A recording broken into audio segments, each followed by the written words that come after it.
इस क्वेश्चन में भी ये बस थोड़ा सा अंतर है दोनों में। वहां पे कर रहा था अवतल लेंस में सिद्ध करने के लिए, यहाँ सॉरी उत्तल में, और यहाँ अवतल लेंस में।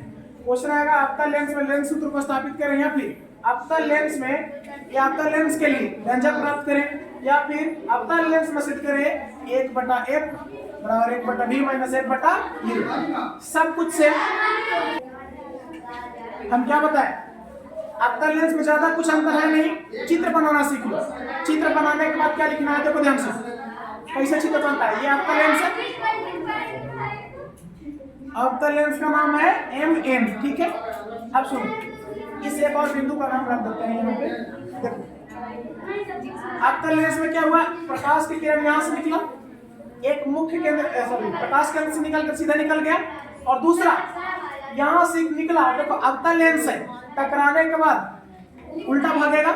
अच्छा उल्टा भागेगा, और अपना आँखिया को जरा तुम यहाँ पे रख के देखना, इसे लगेगा ये वाला कहाँ से आ रहा है, यहाँ से आ रहा है।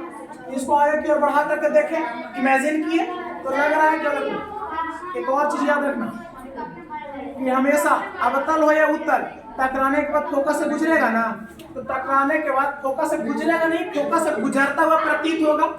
इसमें प्रतीत होता है, देखो गुजरता हुआ प्रतीत हो रहा है फोकस से, और दोनों जहां मिला वहां प्रतिबिंब बना, ठीक है। अब देखो यहाँ प्रतिबिंब बना, तो सुनो वस्तु को यहाँ रखें तो लेंस से वस्तु के बीच की दूरी को तो u बोलते हैं, और प्रतिबिंब यहाँ बना तो इसके बीच की दूरी को v, और फोकस यहाँ है तो इसको a, ठीक है। अब देखो अगर लिखना होगा तो इसके बाद क्या लिखेंगे हम लोग, चित्र में MN एक अवतल लेंस है, जिसमें एक वस्तु A भी लेंस के सामने रखा हुआ है। एक प्रकाश की किरण मुख्य अक्ष के समानांतर लेंस के बिंदु C पर टकराती है, तथा वह फोकस से आती हुई प्रतीत होती है, फोकस से आती हुई प्रतीत होती है। तो दूसरी प्रकाश की किरण लेंस के प्रकाश केंद्र से होकर बिना विचलित हुए सीधे निकल जाती है।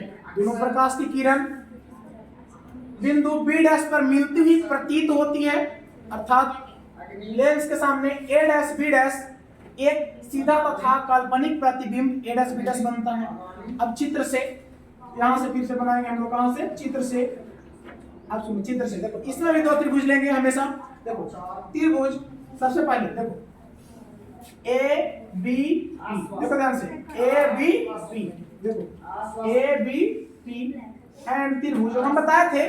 सुनो हमेशा ई वाला काम मिलेगा ना, तो अच्छा इसमें ऐसा तो मिल रहा है, लेकिन इस इधर वाला कुछ मिल रहा है, त्रिभुज नहीं मिल रहा है। सुनो याद रखना, उत्तल लेंस और अवतल दर्पण उसमें ऐसे मिलेगा, और अवतल लेंस और उत्तल दर्पण इसमें क्या मिलेगा, तो सुनो जब भी ऐसा त्रिभुज बनेगा तो एक त्रिभुज ये रहेगा और एक अंदर दूसरा त्रिभुज ये रहेगा छोटे, ठीक ना, हमेशा याद रखना। देखो इधर आ जाओ, एक त्रिभुज मिला ABP और दूसरा देखो A', B'। देखो हम क्या बताएं कि एगो ई मिलेगा और फिर एकरे में वो छोटे को मिलेगा, तो ABP और एकरे में वो छोटे को मिला ना A', B', तो ABP और A', B' में। सुनो ध्यान से, देखो ABP में और A', B' में P दोनों में मिल रहा है, कोण P मिल रहा है ना, तो कोण P बराबर कोण P, और ये कैसा है, उभयनिष्ठ है, बोलो उभयनिष्ठ। उसके बाद एक चीज बताना, एक 90 डिग्री यहाँ और एक 90 डिग्री यहाँ, यानी कोण A बराबर कोण A', कोण A बराबर कोण A', और बराबर कितना डिग्री, 90 डिग्री। अब जब किन्हीं दो त्रिभुजों के दो कोण आपस में बराबर होते हैं तो तीसरा कोण भी आपस में बराबर, और तीसरा कोण बराबर होगा तो एक दूसरे क्या होगा, समरूप। और कैसे, एंगल समरूपता से। हालांकि लिखना हो तो लिख लेना।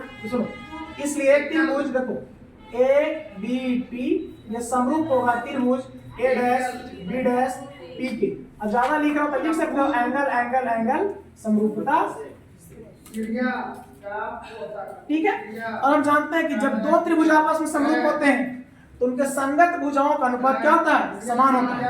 तो संगत भुजा, इसमें अगर हम AB लेते हैं, देखो इसमें अगर AB लेते हैं तो इसमें AB तो इसमें A', B', देखो A', B'। अरे यहाँ से भी चल सकते हो, इसमें अगर AB लिए हैं, अच्छा पर ये नहीं है नजर ही, जब हम देखे लगे थे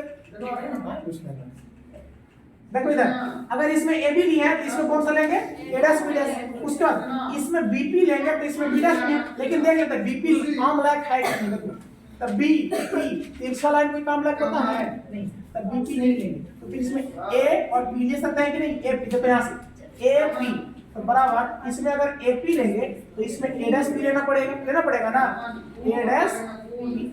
ठीक है, अब सुनो, इसको बोल देंगे समीकरण। ठीक है, अब आ जाओ इधर, अब दूसरा,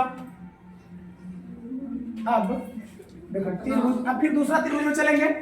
एक तो हो गया A B P A dash B dash P, और दूसरा त्रिभुज में ध्यान देखो, यहाँ बिंदु का नाम है सी, इस बिंदु का नाम है पी। देखो यहाँ सी और यहाँ पी, तो पी सी एफ दिख रहा है। देखो तो त्रिभुज पी सी एफ वो त्रिभुज बन रहा है, हाँ या ना। देखो तो त्रिभुज पी सी एफ एंड त्रिभुज, और हम बताए हैं इसमें भी वैसा ही मिलेगा। देखो जैसे इसमें ऐसे मिल रहा है ना, ऐसे मिल रहा है, तो एक रेंज मेरे को मिलेगा छोटका। देखो पी सी एफ, देखो ए डैश बी डैश मिल रहा है त्रिभुज, लिखेंगे and A dash B dash A. ठीक है, इसमें देखो, इसमें ध्यान देना, ए वो कोण P 90 डिग्री है। देखो ये पूरा ऐसे बन रहा है, तो ये कोण कितना डिग्री है, 90 डिग्री। तो कोण P और इसमें कोण कितना, ए वाला है ये 90 डिग्री, सॉरी ए डैश, कोण ए डैश दोनों कितना है, 90 डिग्री। उसके बाद देखो पी सी एफ बना रहा है, तब वही कोण आ रहा है, ए डैश बी डैश एफ बना रहा है, तब वही कोण आ रहा है ना, यानी कोण एफ बराबर कोण एफ। और ये कैसा है, उभयनिष्ठ कोण है। ठीक है, अब देखो, और दो जब कोण आपस में बराबर हो तो तीसरा कोण भी आपस में बराबर, और तीनों कोण आपस में बराबर हो तो समरूप त्रिभुज होते हैं। यानी हम लोग कह सकते हैं कि इसलिए त्रिभुज दूसरी प्रकार ये पीसीएफ जो होगा वो समरूप होगा त्रिभुज ए डैश बी डैश एफ के। ठीक है, और कैसे, तो एंगल एंगल एंगल समरूपता से। ठीक है, अब देखो, और हम जानते हैं कि दो समरूप त्रिभुजों के संगत भुजाओं का अनुपात समान होता है। देखो तो संगत भुजा अगर इसमें लेते हैं पी एफ, देखो बड़ा है पी एफ, अगर इसमें पी एफ लेते हैं तो इसमें ए डैश एफ लेना पड़ेगा ना, ए डैश एफ बराबर इसमें। उसके बाद देखो अगर ये पी सी लेते हैं तो इसमें ए डैश बी डैश लेना पड़ेगा, पी सी बटा ए डैश बी डैश। अब सुनो, हमको समीकरण को बराबर करना होता है। देखो ए डैश बी डैश इसमें नीचे है और इसमें ए डैश बी डैश, तो ऊपर वाला से करना पड़ेगा ना। देखो इसमें ए बी है, इसमें पी सी है, तो पी सी की जगह ए बी लिख सकते हैं कि नहीं। देखो इस पी सी की जगह हम ए बी लिख सकते हैं, चित्र से बराबर है कि नहीं, पी सी और ए बी आपस में बराबर है।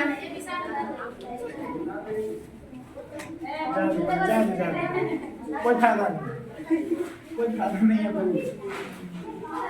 सब एक दिन कभी कवर कर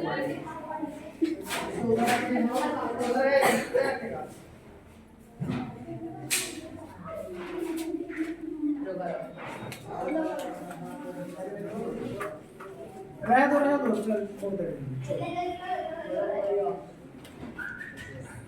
चलो देखो बंदर लोग चलो, यहाँ तक समझ में आ गया। अब देखो इस पीसी की जगह भी बताया लिख सकते हैं, देखो पीसी जितना बड़ा उतना ही बड़ा रह दिया है, तो पीसी बराबर तो भी हो ही सकता है। अब देखो ध्यान से, इस पीएफ को पीएफ रहने दो और बटा ए डैश एफ बराबर, इस पीसी की जगह हम ए बी लिख दे रहे हैं और बटा ए डैश बी डैश, और यहाँ लिख देंगे तो ये कैसे है, तो चूंकि पीसी बराबर ए बी, और ये कहाँ से हम देखे हैं, तो चित्र से। ठीक है, और ये हो गया हमारा समीकरण 2। देखो समीकरण 1 में क्या है, ए बी बटा ए डैश बी डैश, इसमें भी ए बी बटा ए डैश बी डैश। सुनो ई वाला और ई वाला बराबर है, तो ये वाला और ये वाला आपस में बराबर होगा कि नहीं होगा। तो सुनो लिखेंगे कहां से, समीकरण 1 और 2 से, ऊपर से। और सुनो इसको ध्यान से देखना, यहां से हम बता रहे हैं इसमें ये बराबर और ये बराबर है ना, तो देखो ध्यान से, फिर ये दोनों बराबर होगा तो इसका नाम क्या है, एपी बटा ए डैश पी। देखो एपी बटा ए डैश पी और बराबर इसमें क्या है, पी एक बटा ए डैश। अब सुनो फिर से वही, वस्तु की दूरी को यू, प्रतिबिंब की दूरी को v और फोकस की दूरी को एपी कहेंगे। अब आ जाओ इस एपी चित्र में देखो ध्यान से, एपी ए से पी के बीच की दूरी को हम लोग काहे करते हैं, देखो कुछ यू है ना, यू, और देखो लेंस के बाईं ओर है तो यू बने माइनस में यू बटा आ गया। अब सुनो, इसके बाद यहां उतारना है ना, पता है ना, यहां से फिर ऊपर। अब उसके बाद देखो a डैश p, देखो तो a डैश p इसके बीच की दूरी को हम लोग b बोलते हैं, और ये भी लेंस के बाईं ओर है तो b भी कौन सी में माइनस में, गड़बड़ा होगा नहीं ना, चिन्ह परिपाटी बराबर pf। देखो तो p से f के बीच की दूरी को हम लोग क्या बोलते हैं, देखो फोकस दूरी f बोलते हैं, तो f देखो ये भी लेंस के बाईं ओर है तो f कौन सी में माइनस में बटा a डैश f। अब सुनो a डैश f, तो a डैश f इसके बीच की दूरी को कुछ बोलते हैं नहीं, सारी दूरियां प्रकाश के अंदर से मापी जाती है, तो इस दूरी को कुछ, देखो इस दूरी को हम लोग कुछ नहीं बोल पाते हैं, तो अगर इतना दूरी निकालना हो तो ये पूरा निकाल करके और इतना घटा देते हैं, ये पूरा निकाल के इतना घटा दें, तो पूरा का नाम क्या है, देखो तो pf है, pf माइनस इस पूरे इतना निकालना था pf में से हम a डैश p को घटा दें, a डैश p। अब सुनो तो माइनस u बटा माइनस b बराबर माइनस f बटा, अब pf, तो p से f के बीच की दूरी को हम लोग क्या बोलते हैं, f बोलते हैं, और फोकस f माइनस में ना होगा, देखो तो माइनस में f, और ये माइनस यहाँ चिन्ह है। अब सुनो a डैश p, ये तो चिन्ह माइनस लिख दिया, और a डैश p, देखो तो a डैश p इसके बीच की दूरी को b बोलते हैं, और b कौन सी में माइनस में, ये माइनस पहले से था और फिर से माइनस में। अब आ जाओ, देखो यहां से ऊपर आ जाओ यहां से, इसके बाद ये उतारना है, देखो तो माइनस माइनस तो ये खत्म हो जाएगा, तो हो जाएगा u बटा v और बराबर माइनस f, और बटा सुनो ये माइनस f तो रहबे करेगा, और ये माइनस माइनस क्या हो जाएगा प्लस v। अब तिरछा तिरछी गुना कर दें, देखो u में f से तो माइनस uf और प्लस प्लस प्लस u भी, ठीक है, और बराबर माइनस में v, ठीक है। अब हम क्या करेंगे, u v f से भाग देने पर, देखो u v f से भाग देंगे, अब देखो माइनस में u f बटा u v f और प्लस में u v बटा u v f और बराबर माइनस में v f बटा u v f। देखो v f से v f खत्म, u v से u v खत्म, और u f से u f खत्म, तो बच गया माइनस में 1 बटा v और प्लस में 1 बटा f और बराबर माइनस में 1 बटा u। हमको एक तरफ करना है तो 1 बटा f को इधर ही छोड़ दो, ठीक है, और जो माइनस में 1 बटा v है उधर ले जाएंगे तो प्लस में 1 बटा v होगा, और ये बराबर के इधर है तो माइनस में 1 बटा u। और हमको यही सिद्ध करना था कि नहीं, हमको यही सिद्ध करना था कि अवतल लेंस में लेंस सूत्र को स्थापित करें, तो उत्तल लेंस और अवतल लेंस ये दोनों क्या हो गया कंप्लीट, ठीक है। और तुम्हारा चैप्टर नंबर 2 भी पूरा क्या हो गया समाप्त। अब बस बच गया उसमें नोमेरिकल, ठीक है, तो नोमेरिकल हम लोग कल करेंगे और कल मैथ भी पढ़ेंगे, ठीक है, इसको साफ